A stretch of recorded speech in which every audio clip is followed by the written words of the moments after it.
Welcome to Mottler's podcast. I'm your host, Selene Mott, and today I'm here with Nina. Hello. So today we're going to be, again, talking about my thesis project and the whole conversation of social media. And first, I want to introduce Nina to you guys. So Nina, tell everyone a little bit about yourself. I am a senior at Grand Valley. Let's see. I don't know what to say. What's your major at Grand Valley? Okay.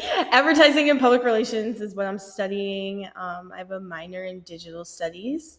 My dream job is to be a creative director, I'd say, in the fashion industry, but we want to work together. Yes, we do. Collab. That's so exciting. I feel like if I would have stayed at Grand Valley, I would have gone with the path that you're going on. But yeah. Alas, I'm here at Kendall. Actually, 3 out of my 4 models are from Grand Valley. Oh, really? So, fun fact. That's so my cool. other one is from Kendall, but he already graduated. So. Okay. That's cool, though. Yeah. So, I'm so excited to have you on. Let's get right into it. I'm going to start out by asking you what I asked all my other interviewees. Do you think you can ever be truly authentic on social media? I feel like you can't. Like, you can definitely be yourself, but you're still picking and choosing what you want others to see or like what you're portraying. So at the end of the day, like, there's not 100% authenticity, but I feel like you can't immediately eliminate it. Like, there's still like waves of it. Bits and pieces of your like true self. Yeah. I definitely agree with that. I mean, my whole thesis is about, I don't think you can ever be truly authentic on social media. That's like in talking about the like pros and cons and internal struggles within that and just the normalcy now of like this kind of stuff because it's just crazy. Like, it's 2023. We gotta be talking about this stuff. Like, it's so prevalent. For sure. But yeah, I definitely agree that, I mean, to an extent, you're obviously showing snippets of your real self and your real personality, but it's also still a curation complete. Yeah, for sure. And I feel like with people wanting to be famous on the internet now, that like immediately wipes it out too. Like, oh yeah, like all the sponsorships and stuff. It's like, I always wonder, like, do people even use those products that they're endorsing? I mean, when I've done stuff like that, it's like stuff I actually liked, and I was like, oh, so exciting. But that's because I'm not like a real content creator, so it's just exciting to like get anything. Exactly. But I feel like probably some of the authenticity gets taken out of stuff like that because it surrounds a ton of money. Like, yeah, for sure. And I feel like it's important to be like digital literate when it comes to that things because then you can actually read like, okay, that's obviously fake. Like, and I wanted to ask you about TikTok specifically because I have never had TikTok. Oh, okay. Yeah, that changes a lot then. It's only because I know I'd be addicted to it if I had it. Like, I know I would be obsessed and like care about it too much to where it's toxic. And so since I'm not on there, I wanted to know your opinion on how TikTok alters, you know, who you are, who you want to be, and what that environment is. Well, I feel like it depends because for like people who are probably in the same situation as us, like college students just living life, like I feel like they're more authentic. Yeah. But I guess it depends on their motives too. Like if they want to be an influencer, obviously they're going to be like, okay, get ready with me and like make it perfect and like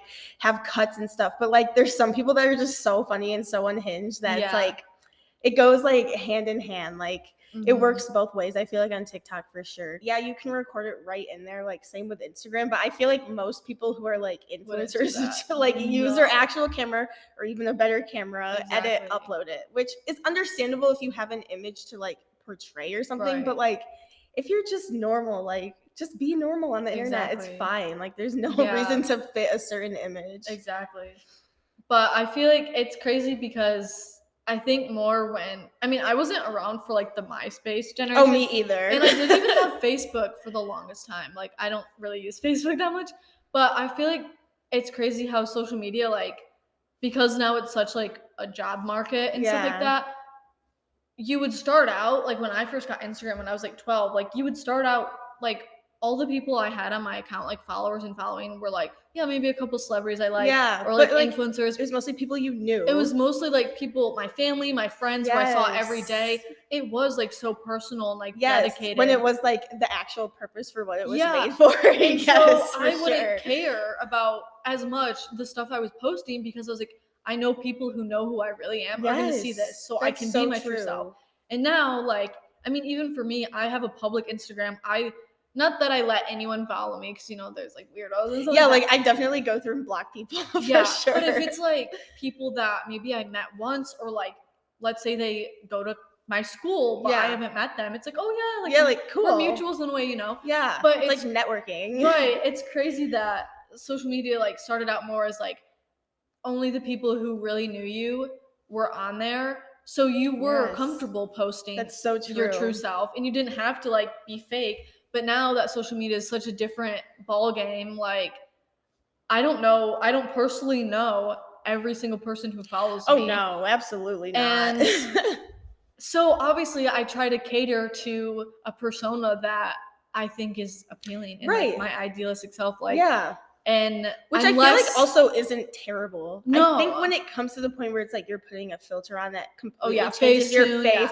Yeah, like people who know you, like the face app stuff. Yes, exactly. For sure. But it's just like so crazy how now, like, because especially people want as many followers as you can. Like you want the likes. Like it feels good. Exactly. Like you want to have people want to follow you and be in your life in a way. Yes. Like, who doesn't want that? Which I feel like the difference is I feel like we need to start being honest about that, and that will make the change, because I feel like now people are just trying to prove that they're authentic and don't care what people say. That's becoming performative. It's like where do we win here? But it's like you're not, because you're like pointing all this out. Yes. But even like I said, like I feel like that goes into the authentic side too. It's like I'm being honest about how I maybe whiten my teeth or smooth my skin. Yeah. Like you said, I don't think that's necessarily a bad thing. Like I've said, and I'll say it again, I don't think it's bad to want to look good. Like, yes. You obviously want to feel good about yourself. Like for my Instagram, if you guys follow me, if not, it's at Delaney_Mott.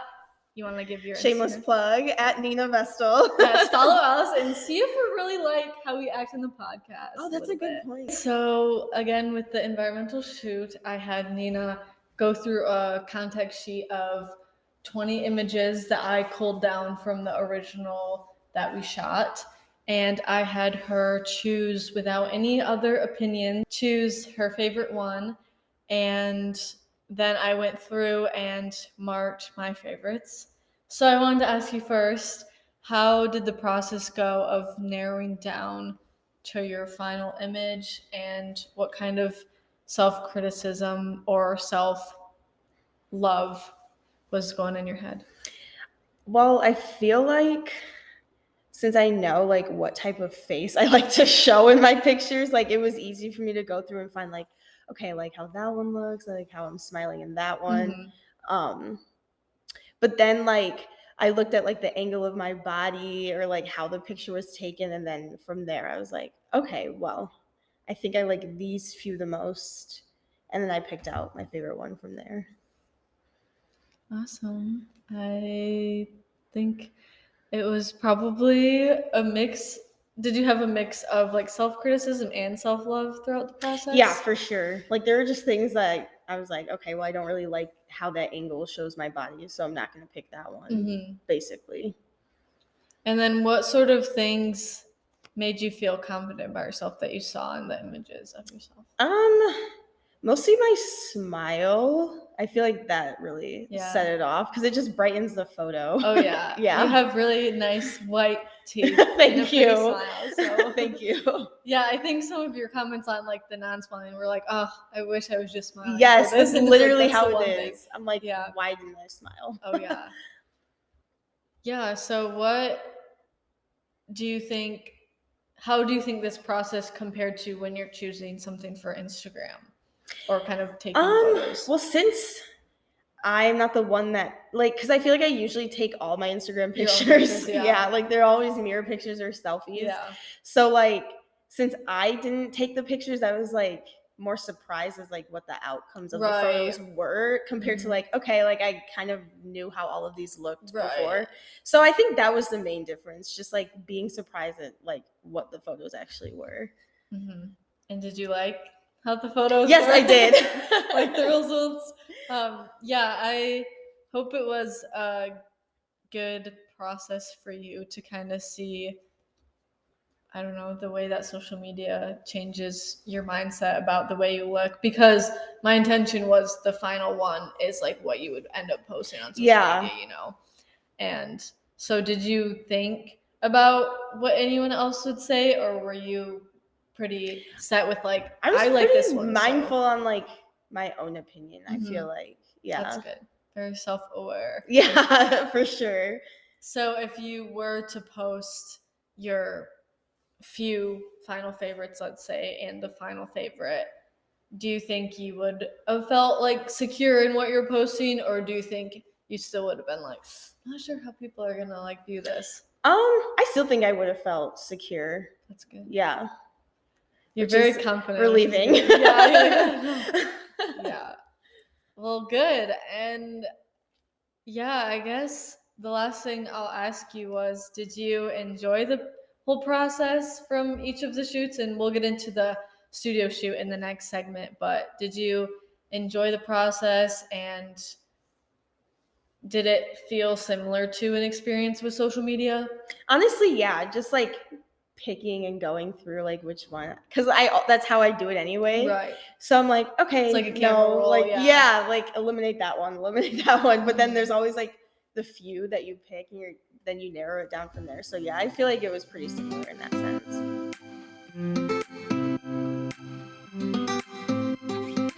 Welcome back to Motworks Podcast. I'm your host, Selene Mott, and I'm back again with Nina today.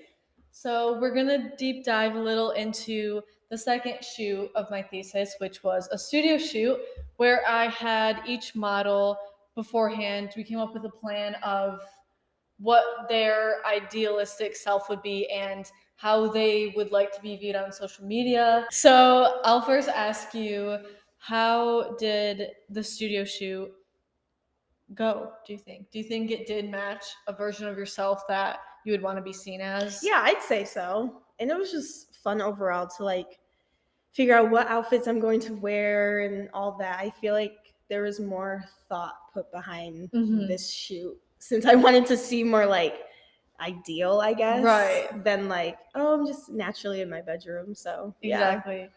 Yeah, I think it was really fun. We had a lot of props, you know, we had different outfits. Did it give you some self-confidence, do you think? Yeah, I'd say so. Knowing like I'm actually capable of doing that. Yeah, you're a good model. Thank you. That makes me happy. Yeah, of course. So yeah, for the studio shoot, I had same thing as before. Nina pick a final image that will be in my thesis show. Everyone attend if you can. I'll input more details as we get closer to, but it's beginning of May.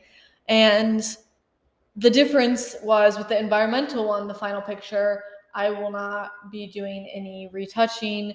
The only edits that will be made are technical edits. Stuff as a photographer, and this is going to be my show, I have to at least tweak a little bit of the color and, you know, stuff like that. But that differs from the studio one, because the studio one is supposed to be a more idealistic version of yourself. The models are able to have their features edited in a way that fits their idealistic version of themselves. So once Nina picked her final image of herself, she told me different things that she would want to change, because I just said, okay, we have the picture. I'm going to like obviously put filters on it, but what specifically about you did you want to change? And Nina picked, and I edited it, and I gave the new one to her, the final image, and it was great. But I want to ask Nina how it went. How was the process of picking your favorite different than picking for the environmental? Was it harder, easier? Like, did you like the photos better this time? So it was, I don't know. Yeah, I feel like it was a little harder. Well, I liked how my hair was in braids, because like that's usually how I have my hair. So like I just felt better about these pictures for one. But yeah, it was definitely harder because most of them were just like, since it's the ideal version of me, I was like, well, how am I supposed to pick now? Yeah, for sure. But once I narrowed it down to like the final like 3, I'd say, then I just went through and I was like, okay, well, this is like aesthetically pleasing with like the plans and stuff. So I was like, maybe I'll stick with that one because like I don't really have the opportunity to even take a picture like that in general. So like, yeah. Awesome. And then how did you think, so after I asked your opinion on what you want to change and I edited it into the outcome, did you like that edit? Yeah, I did. But then I was like, oh, that's kind of sad. Like, you're like, wait, I look really good, but also like I looked good originally. Right. Like, yeah. It's just because it was a beautiful picture, and you guys will get to see on my Instagram. You'll get to see the unedited version versus the final version, and on my show, you'll just see the final version. And even then, I feel like what we did wasn't like super major. Like I feel like what we changed, I could have like fixed with makeup in person. So it wasn't that big of a deal. It's just like, dang, like even before, like there really was no need to edit. It was like noticeably like, okay, this was edited. Yeah, for sure. It's just like the smoothing part. I feel like is the smoothing and the filter. And because like before when I used to smooth my face, I was like, okay, like whatever. And now like since I haven't done that in a while, I was like okay, wow, like you can totally tell the difference. Yeah. So you would say you like both the unedited and edited. Yeah, I did. Like obviously there were things like I wanted to fix. I told you since because you had the opportunity. Exactly. Right. It was your idealistic self, so it's like heck, like I'm gonna get my skin smooth. I'm gonna do this. I'll put a cute filter, make it more aesthetic. But even before, I feel like I still would have been loved fine. The original. Yeah, with the original. Yeah. Well, that's good to hear because I know, and I mean, I've never edited like Facetuned myself, but I put filters on my photos most of the time, and it's like you oftentimes wonder like, do I actually need to do that? Or is it just because society is like telling me it has to look this way. It has to look like an idealistic version of yourself. Where you said the one unedited, you're like, I love this. Like I feel confident. That was fine. It didn't need to be changed. Like you would have posted that how it was. Yes. And so I think, that makes me feel good to hear that you have the self-confidence to where you're like, I don't need all these things changed. Like, luckily your list wasn't like too long. No, I know. I'm just like, I don't really have that much of a critique. Like, and I just have bags under my eyes. Really, like that was it. And that's really good. But then it's like obviously social media expects you to have that perfectly done image of yourself, you know, and it doesn't hurt to look aesthetic, Right. But and it, like I said before, I don't think it's bad to like you loved the picture as it is, but because there were things you wanted to change, I don't think it's bad that there was stuff you were like, this could look a little different. Yeah. Like you still felt confident either way. Which is kind of rare sometimes. Like I said, I feel like some people do take pictures with the intent of, I already know I'm like fully editing this. Yes, and exactly. That's like sad. Like I want people to have the confidence to post something unfiltered or unfacetuned, if anything. Yes, and I mean, like I said, I post stuff with filters, but filters, they can be aesthetic and cute. Yeah. But I think when it gets harmful is when all of your content is completely edited, like you're unrecognizable if someone were to see you in person. Thank you. And at least, I wanted there to be a difference between your original versus the edited, and I think there is. I think people will look at it and be like, okay, she's like edited. Yeah. But it's not. I could have taken it even crazier, but I wanted to keep it to what you wanted. Like that pageant photo stuff. How their faces, like you just put on makeup, like through Photoshop. Like I don't understand how people can do that. No, it's insane. And it's like, why? Like you shouldn't have to do all that to you feel beautiful. Shouldn't. Like that's not how beauty should be judged. No, either. Exactly. Like for you, I think the edited one was just like a bonus. Like, oh, there's these little things that it looks better, but I still like the original. Like for sure. And like you could have sent me the original and been like, okay, you can post that now, and I would have. Like, I totally would have. Yeah. And that's awesome. And that's also kind of why I wanted to pick that one, because I know you wanted to have edits to like show like the whole process. Because like I did almost pick that one, but I was like, there really isn't much I change. Yeah. So like, there's no point of me even picking it for this specific totally project. Yeah. And how did because I think I might have forgot to ask about the environmentals, but after you picked yours, how did my opinion of what my favorites were. Did they alter at all how you thought about them? I did like go back and look and like, ooh, maybe I do like that one more. Yeah, for sure. Like I definitely second guessed myself. It's crazy how much like of an influence like other people have on what you like think about yourself. Because I feel like you're obviously going to be your worst critic, so like you should be open to someone else's opinion. If like you hated a photo but they like it, then you're like, okay, well maybe this one instead. Maybe this is something I should love about myself. Yeah. And it's also like I feel like because I'll like send, I mean, it's so normal to like send your friends pictures, like 5 pictures or 10 pictures and be like, which one? Favorites? Right. And sometimes it either is like building my self-confidence, or if they like pick ones that in my head I'm like, well, these weren't my like favorite. This wasn't one of my favorites. And they picked it, or vice versa. This was one of my favorites and they didn't pick it.